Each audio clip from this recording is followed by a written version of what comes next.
yang saya hormati dan muliakan, terkhusus Ustadzuna Fillah Kiai Haji Muhammad Syukur Hashim yang sama-sama kita hormati dan muliakan, dan juga Ustadz Haji Maswan yang saya muliakan, dan semua para pecinta ilmu yang selalu istiqomah di dalam mencari ilmu-ilmu Allah yang insya Allah semuanya selalu diberkahi Allah. Amin ya rabbal alamin. Alhamdulillah, kita bersyukur kepada Allah di malam ini disatukan kembali hati dan langkah kita oleh Allah untuk sama-sama hadir duduk bersama di majlis Rasul dengan niat dan tujuan yang sama pula, yakni untuk mencari, menggali ilmu-ilmu Allah dan sekaligus berharap akan ridha dan kasih sayang Allah. Mudah-mudahan apa yang kita niatkan malam ini diijabah oleh Allah Subhanahu wa Ta'ala. Saudara, kita lanjut kembali kajian kitab kita. Bahasan kita lagi menerangkan tentang mukmin yang kuat dengan mukmin yang lemah. Betul ya? Ya, mukmin yang kuat dengan mukmin yang lemah. Yang berdasarkan hadis baginda Rasulullah SAW bahwasanya orang mukmin yang kuat itu lebih baik dan lebih dicintai oleh Allah daripada mukmin yang lemah. Al-mu'minul qawiyyu khairun minal mu'minil dha'if wa fi kulli khair. Ya, orang mukmin yang kuat lebih baik daripada orang mukmin yang lemah. Kendati pun berada di dalam kebaikan lantaran keduanya adalah beriman. Hanya saja yang lebih dicintai oleh Allah adalah mukmin yang kuat. Mukmin yang kuat disebut juga sebagai al-mu'minus shadiq, mukmin yang benar. Al-mu'minus shadiq.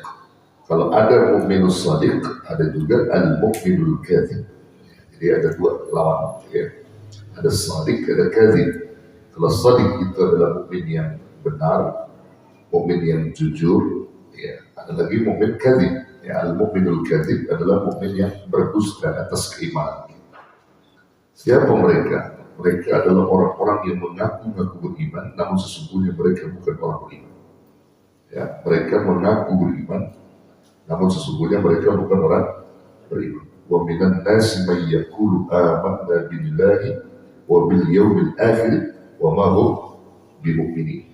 Di antara manusia banyak yang mengatakan aku beriman kepada Allah dan hari akhir, padahal mereka adalah bukan orang beriman. Nah, ini artinya orang munafik kalau begitu. Tapi yang dimaksudkan kita ini mukmin, bukan munafik. Hanya saja mereka lemah keimanannya, yang seringkali mencampur adukkan amalnya. Amal yang bagus, amal yang jelek dicampur aduk sama dia. Itu mukmin lemah. Ya. Kalau mukmin yang kuat lurus, jadi amalnya lurus, soleh karena Allah. Semua dia lakukan perintah-perintah Allah dengan mengharapkan akan diterima oleh Allah dan balasan-balasan pahala dari Allah. Begitu orang mukmin yang benar. Yang kemarin kita sudah jelaskan, namun nggak apa-apa kita ambil mutalaahnya dikit dari atas ya, bahwa siapa mereka orang mukmin yang kuat itu, orang mukmin yang benar itu. Fa innal mu'mina as-sadiqa huwa alladhi ya'malu bis-shalihat. Orang mukmin yang benar itu sesungguhnya mereka adalah orang-orang yang senantiasa beramal dengan amal solehnya. Bisa diartikan mereka adalah orang yang gemar beramal soleh. Jadi kalau amal-amal soleh demen banget, senang. Ya, itu orang mukmin tuh, mukmin yang benar tuh kalau amal-amal soleh benar, senang dia. Mau sholat berjamaah dia demen, mau ngaji dia demen, mau zikir dia demen begitu. Mau apa saja dalam kaitannya amal soleh senangnya bukan main. Bukan hanya senang di dalam beramal soleh dan gemar beramal soleh, tapi juga wa yukhlisu fiha, dan dia ikhlas di dalam melakukan amal soleh itu, dan juga diikhlaskan oleh Allah. Yang kita kemarin sudah sebut ya, antara mukhlis dengan mukhlas. Tercatat tuh. Nggak cukup sampai di situ, wayar qabul. Dia selalu berharap akan amal-amal ibadahnya itu diterima oleh Allah. Wassawabu 'alaiha min fadlillah, dan juga berharap balasan pahala dari Allah akan amal-amal yang dilakukan itu. bukan dia bergerak pada amal soleh saja, tapi juga mereka konsentrasi terhadap apa? Wa yujanibu sayyi'at, meninggalkan segala keburukan-keburukan. Jadi amal-amal buruk itu dia jauhkan atau dia tinggalkan. Wa yub'idu anha, dan dijauhkan dari amal keburukan itu oleh Allah Subhanahu wa taala. Wa yakhafu an yubtala biha, dan dia takut kalau melakukan amal keburukan lalu diturunkan bala oleh Allah, dibala atau dibalas oleh Allah dengan balasan keburukan.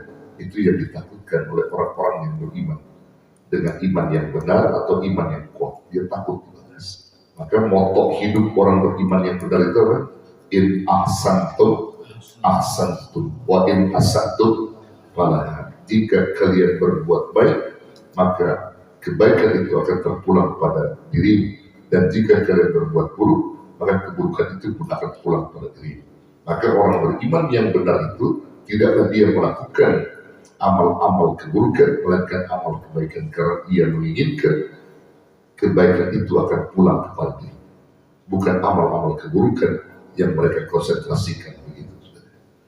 Di samping itu apa? Wa yakhshal iqaba ala ma 'amila minha, dan dia juga takut terhadap apa? Atas amal keburukan yang apabila ia lakukan, ya, dia takut siksa dari amal buruk itu. Dia takut siksaan, ya, takut disiksa oleh Allah, takut diazab oleh Allah. Nah, kendati pun mereka orang-orang beriman yang benar itu tergelincir, misalnya dia tergelincir di dalam perbuatan dosa, misalnya begitu, namun tidak luput baginya untuk memohon ampun, beristighfar kepada Allah. Wa yarjul maghfirah minallahi ba'da taubah. Dia selalu berharap ampunan dari Allah setelah dia taubat. Wal inabati ilallah, dan kembali kepada Allah Subhanahu wa taala. Nah, itu prinsip orang-orang beriman itu, ya. Jadi dia selalu memburu ampunan Allah Subhanahu wa taala, ya, setelah dia bertobat kepada Allah. Karena moto hidup dia apa? Wa may yaghfiru dzunuba illa Allah. Tidak ada yang dapat mengampuni dosa kecuali Allah Subhanahu wa taala. Nah, karena itu saudara, akan penjelasan yang kita kaji malam ini, maka kita disuruh melihat di sini, ya, tentang keberadaan mereka orang-orang beriman yang benar dengan orang-orang yang beriman lemah yang selalu mencampur adukan amal. Sampai di penghujung kitab yang kita kaji dalam penjelas ini adalah faman kana minal mu'minin ala ghairi hadhil awsafi fahuwa minal mukhallitin. Maka siapa yang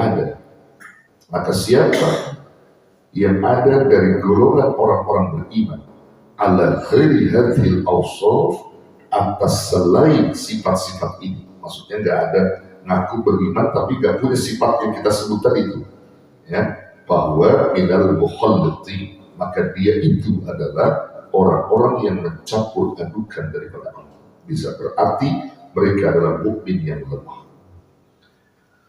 Wa'muru bi ghayatil khatar, dan perkara-perkara yang dilakukannya sangat berbahaya. Jadi kalau mencampur adukan amal itu berbahaya, sudah, ya, sangat berbahaya, yang dapat merugikan orang yang mencampur adukan itu. Ya, kadang-kala baik, kadang-kala buruk, dicampur itu. Jadi gimana?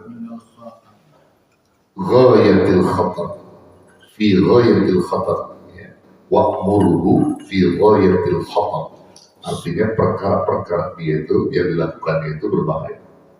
Jadi sangat berbahaya, merugikan pelakunya gitu. Itu kalau orang yang mencampur adukan amal. Kalau gado-gado, campur-campur enak, ya.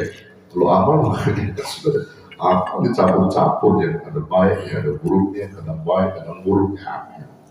Ya, kalau seringkali dia mencampur begitu tuh nanti akan apa? Lebih banyak terkontaminasi pada yang buruk, sudah, gitu. Biasanya yang baik itu akan terkalahkan, gitu. Akan terkalahkan.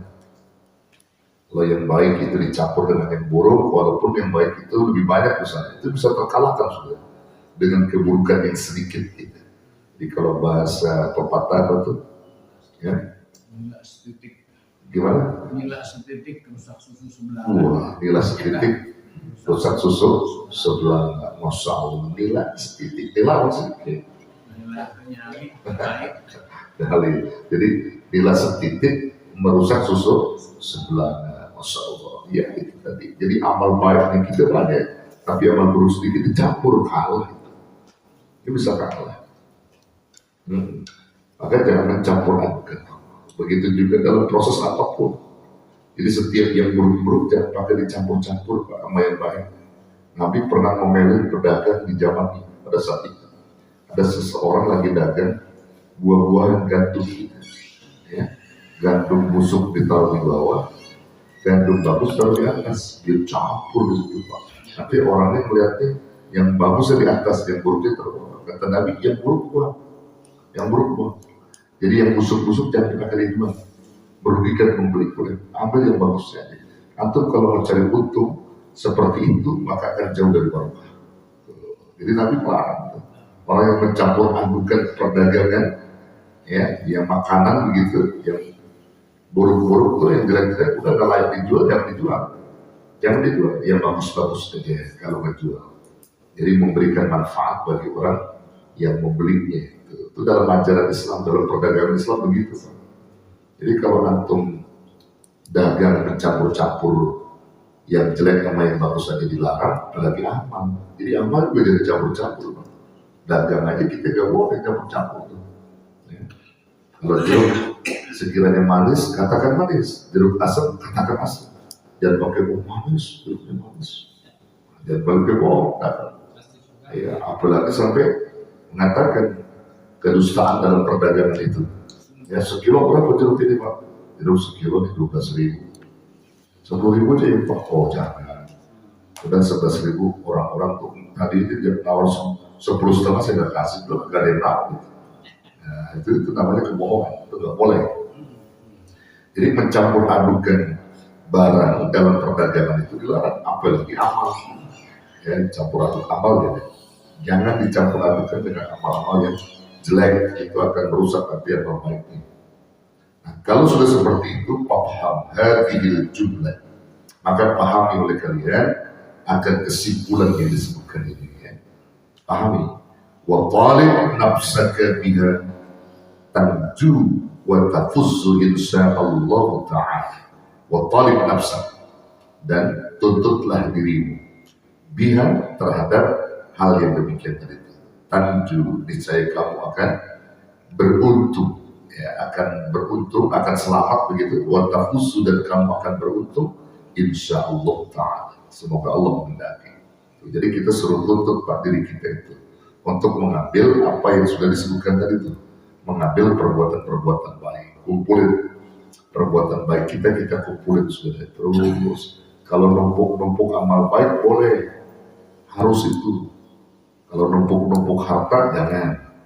Numpuk amal baik boleh, numpuk harta jangan. Kalau numpuk harta buat didelegasikan lagi di jalan Allah sih boleh. Jadi yang terjadi numpuk harta hanya untuk mencintai harta itu, lupa dengan akhiratnya. Itu yang jadi masalah. Ya, kalau menumpuk amal kebaikan boleh, amal baik kita kumpulin. Ya. Insya Allah itu akan menjadi nilai ibadah buat kita. Orang beriman selalu menterapi dirinya untuk memperbanyak dan memperbaiki. Jadi bukan hanya memperbanyak, tapi yang penting adalah memperbaiki. Itu orang beriman. Jadi bukan pada kuantitas, tetapi pada kualitas, kira-kira gitu.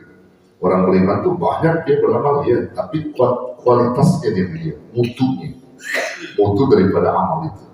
Kalau ada orang beramal banyak, tapi tanpa berkualitas susah, itu juga akan merugikan dia. Banyak doang, tapi nggak berkualitas, jadi nggak bermutu, gitu. Ya, nggak bermutu. Kalau orang yang beramalnya nggak bermutu, cuma banyaknya doang, capek sudah. Capek. Nah, supaya amal bermutu itu bagaimana? Orang beriman cari ilmunya. Karena ilmu itulah yang membuat amal jadi bermutu sudah. Makanya di dalam Quran itu disebut Allah kan, bahwa Allah mengangkat derajat orang beriman dan ilmu, yarfa'illahu alladhina amanu minkum walladhina utul ilma darajat. Allah mengangkat derajat orang beriman dan berilmu yang diberi ilmu. Jadi kalau kita pengen beramal kita pengen bermutu, berkualitas, kudu ada ilmu. Tanpa ada ilmu, bagaimana mau berkualitas dari? Ya, nah, ada yang berkualitas tanpa ilmu. Makanya majlis ilmu dengan majlis zikir itu majlis tahlil misalnya, itu lebih tinggi derajat majlis ilmu sudah daripada majlis tahlil yang apabila antum diundang tuh datang tahlil beroyokan gitu. Ya, kalau disuruh pilih mana? Pilih majlis ilmu. Tapi kalau lagi pembarengan tahlil majlis ilmu dibawa ke sana, berkah dia punya hajat majlis tahlilnya itu. Karena ilmunya dia. Jadi majlis ilmunya bukan majlis tahlil. Tahlilnya bagus kalimat tauhid, tapi tanpa dasar ilmu. Karena Allah juga kan ngajarin kita tahlil apa? Awal disuruh apa dulu? Dalam Quran. Ilmu dulu, ketahui dulu. Fa'lam tuh, fa'lam. Maka ketahuilah oleh kamu. Iringi ilmu ketahui. Iringi ilmu dalam hidupmu akan kalimat la ilaha illallah. Fa'lam, ketahuilah olehmu, pahamilah olehmu, berilmulah kamu. Ya, annahu la, bahwasanya kalimat la ilaha illallah itu adalah kalimat tauhid, kalimat yang benar. Fa'lam dulu disebut Allah. Suruh cari ilmunya dulu. Ya, bukan disuruh tahlil, tapi fa'lam annahu la ilaha illallah. Ilmu dulu disuruh. Untuk memahami akan tahlil itu cari ilmu. Jadi tinggian majlis ilmu sudah daripada majlis tahlil. Tapi herannya kalau tahlil banyak aja gitu. Lagi berjual nih, masya Allah.